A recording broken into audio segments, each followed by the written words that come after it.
Hi, in today's video, we're going to talk about what to do if you have too many book ideas, and I'm going to share 4 tips to tackle exactly that problem. So, have you had this situation where you have so many book ideas you don't know what to do, and that makes you freeze and you just can't do anything at all? Nothing gets written at all. You're not alone. This happens a lot of times when we get overwhelmed if there are too many ideas. And we also experience FOMO, like fear of missing out. If you do work on one idea, you're missing out on the other idea. So this happens all the time. And that's why it's so great to have some tips to fall back on when this issue hits us so that we are charged and ready to balance out that extra overwhelm and actually getting to work on our book instead of being going on in a loop about all the ideas that are popping up from all over the place. So, are you ready? Tip number one is to get the idea out of your brain and down into the paper, onto a sheet of paper.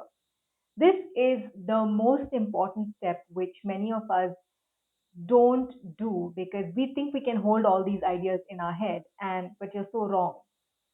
Because when you write these ideas on a piece of paper, two things happen. One, you know you always have these ideas, you're not going to miss any of them, they're always there, you can always refer to them whenever you want.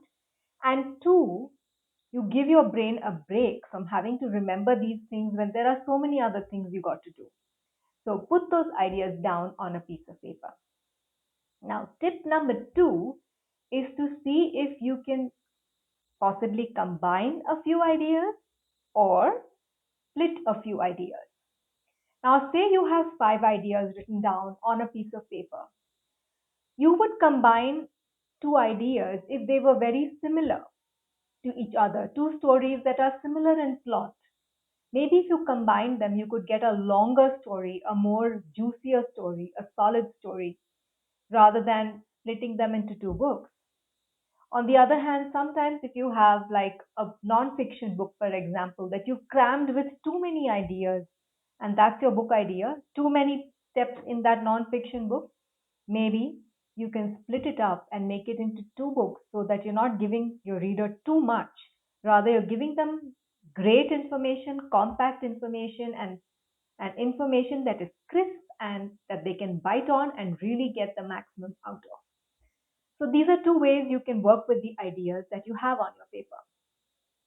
Tip number three is to check out which book has the most meat, which book has a really solid idea that can carry the length of the book. And to do this, I recommend you write down a short outline for all of these ideas that you have down on your paper. Just a beginning, middle, end.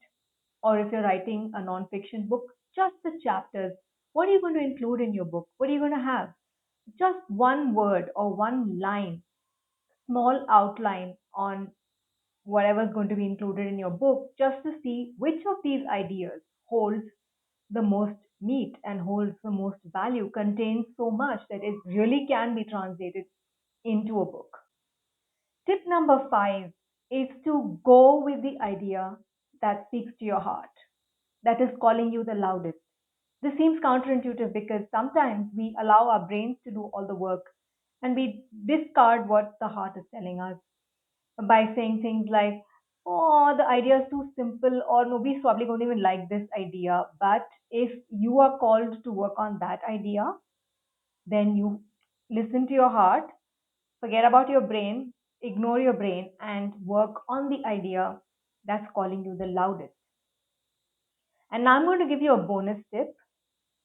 Go for the idea that's really, really easy. Again, this is something we do not do. Everything doesn't have to be hard, but that's what we think it has to be. Your stories don't have to be hard, they can be easy. And even if you think this is too easy to be true, work on the idea that's easy. Because you know what will happen is that you will get more practice, you will get more confidence, and you'll actually start moving. So, do you see how simple these ideas are? Just these 5 tips are so beneficial because they get you out of this analysis paralysis. They get you unstuck, they get you moving forward, and you can finally relax and just work on the idea that's really calling to you. And then know that all your other ideas are waiting and you can get back to them at any time. So these were the tips. If you enjoyed this, if you resonated with this video, and or if you have more tips to share, please comment down below, and I shall see you in the next video.